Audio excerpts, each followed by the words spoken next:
When I first started in our business, there was a luxury lifestyle magazine that we were writing articles for. And through that, you find yourself in like press launches, different events that are like super private. What you start to realize is like, although someone's driving a BM, like all the time, they don't own that BM.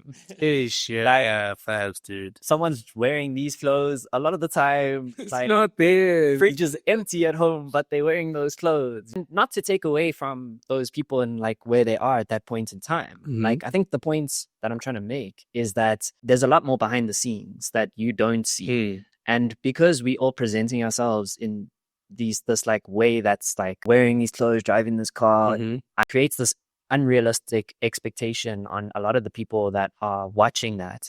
So when we see, like, you posted a TikTok the other day of you like jumping and the mosh pit and my live, and then it switches to like the normal, like day to day, this is what life actually is. I think it's really good to have content out there because it shifts the perspective in terms of what it means to be a creative. Like, Of course. it takes time to get where you want to go. And for me, it kind of like shifts the goalpost in terms of what you're aiming for. Like the fame, the fortune, all of that stuff's nice. But like, is that really what makes you whole at the end of the day? You know? And I think with social media, our expectations of ourselves have just like kind of shot up Skyrocketed, right? insane amounts to the point where it causes a lot of mental health issues and puts a lot of pressure on ourselves. And the truth of the matter is that if you want to do great things, you need to find a way to focus and be calm and be okay with where you are at. And we can sit here and confidently say, look, we're not where we want to be. Like, there's so much more that we want to do. And that's okay.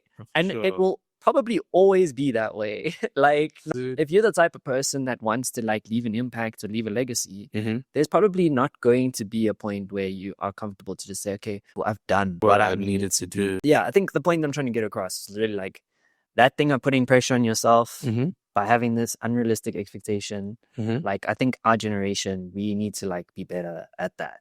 And you've done a good job at like sharing your journey to the point where, for me, it like helps me be at peace where I'm at. And and I appreciate that. I hear that, and like you were saying, not everyone is going to be Justin Bieber. I feel like being Gemma Paul James is better than trying to be Justin Bieber, dude. No, for sure, dude. For sure. I just think all the people that like your Justin Biebers, your Elon Musks, your Drakes, and your Jeff Bezos, especially the business guys, every time I hear their stories, like, there's always a period in their life where they're like, yeah, this thing was just unhealthy. And I get that, but honestly, want to be global, bro. I too want to hit up the O2 Arena.